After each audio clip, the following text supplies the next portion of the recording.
What unique challenges do BAME communities face with COVID-19? The challenges are really to do with the health and social inequalities that are part and parcel of, and we don't use the word BAME anymore because BAME sounds like an acronym or a label. So we would say United Kingdom Minority Ethnic People.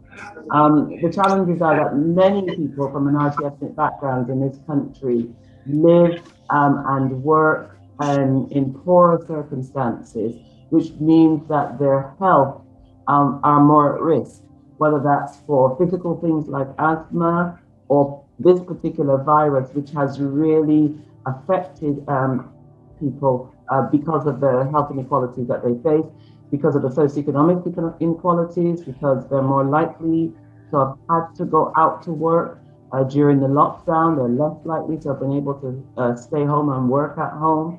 So they would have been frontline workers, many more, whether that was in a supermarket or whether in a hospital or a care home. So they would have been more, or a driver, bus driver. So they've been more exposed to the virus just because of the way it was circulating.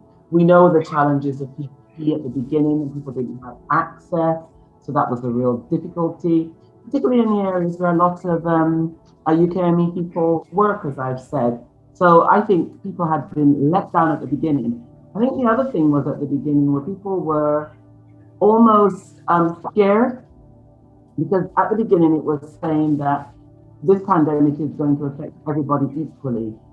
And then it was very clear that it was affecting people of color much more so, whether they were more involved in it or whether they were being more affected by it. I think that made a lot of people scared.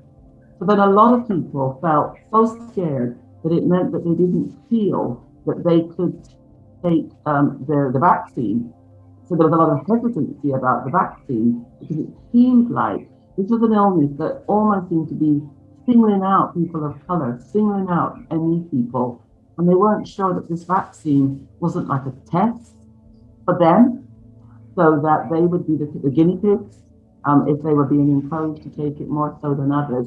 So there's been a lot of challenges coming from a UK community, whether you were on the front line, whether you were unwell, or whether you were being asked to take the vaccine. Yes.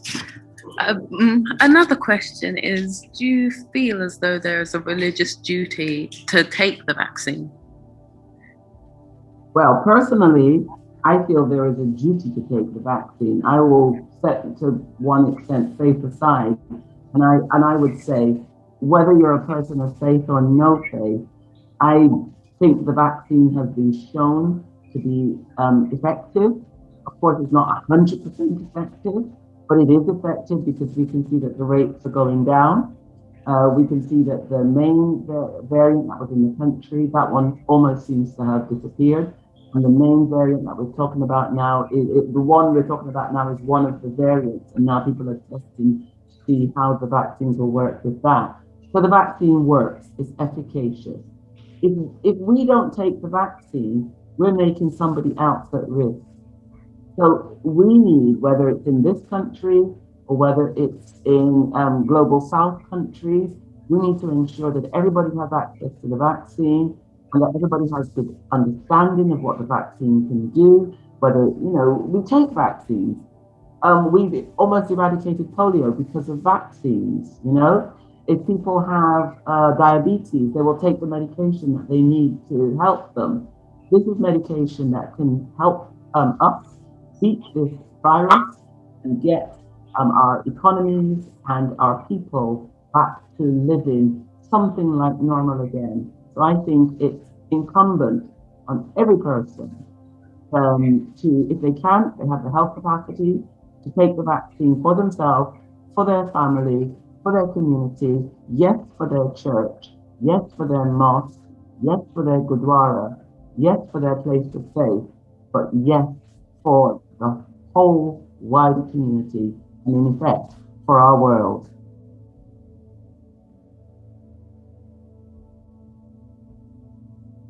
Can you hear me? Yes. Thank you for that answer.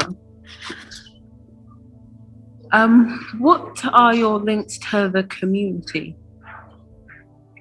So so my role is Archdeacon of Croydon, which means that I oversee around 45 churches here in Croydon. That's my current role. Previous to that, I worked in Brixton and I was very involved in the community there, as I am here. I was an equality commissioner for the local council while I was in Brixton. I'm also chair of an organisation called Big Local North Brixton. I'm still remain the chair of that. It works to capacity build community organisations in and around the Cold Harbour ward of Brixton. We still do that, even though I've moved to Croydon. But since moving to Croydon, I've now joined with a large group of community organisations, with the police and with the council, with a specific focus on reducing serious youth violence in our community and in providing mentoring and coaching and opportunities for young people to be able to aspire and to be the best that they can be. I'm so thankful that I've been able to move from doing similar work in Brixton and come to Croydon and be part of a really excellent community organisation that is focused on young people and their families and on achieving excellence. So I'm so happy. Yes.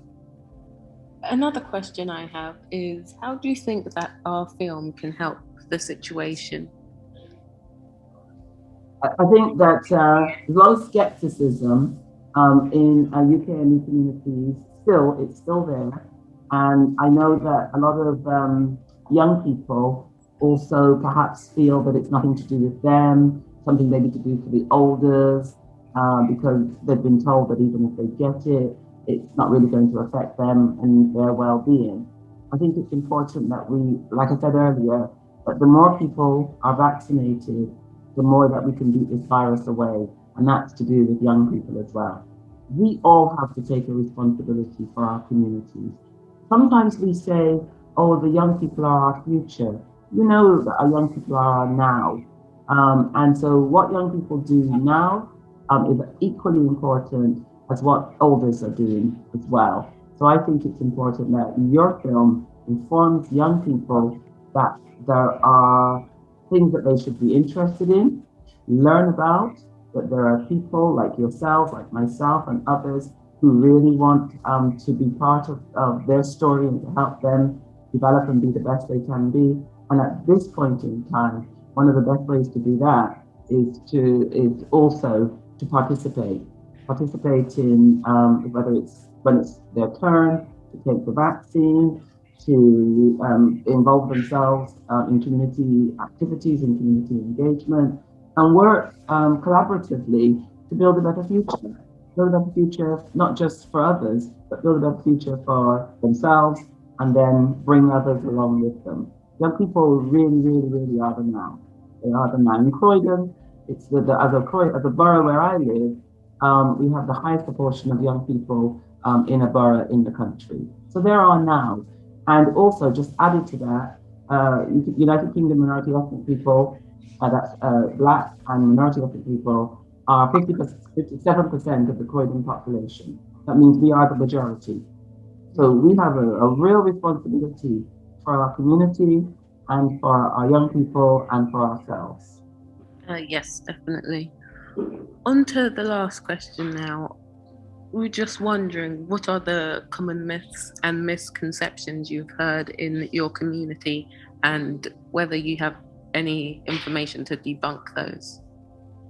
I think there's myths about, I've heard that there's a chip inside the vaccine, so therefore it's meant to control us all. I think you know that the average response to that is there's chips in our mobile phones and they already control us because they read everywhere we go and everything that we do already. And if you have Echo Dot, Amazon, Alexa, Siri, whatever, they're already doing all of that. So this vaccine is not about trying to control us, our minds. It's about trying to make us healthy.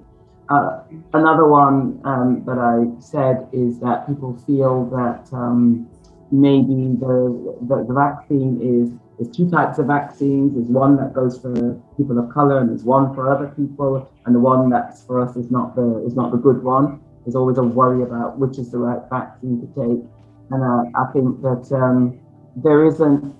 All of the medication, all of the vaccines have been proven to be effective and to the same kind of level. And so there isn't a one or the other. It's just that we need to take them. I think, as I've said, I've heard that people are saying that people are using this illness, this virus, and the vaccines to kill off Black people. As another way of reducing our numbers or killing us off.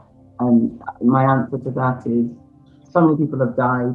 They've died across Latin America. They've died across the United States of America. They've died in Germany. They're of all colors, white, black, brown. And so there's nothing specific about Black people that this virus is supposed to take us out or take us down. It's a bad state of affairs. We have been affected, more proportionately, but we also ought to take responsibility to make sure that we do the right thing for ourselves and for our families.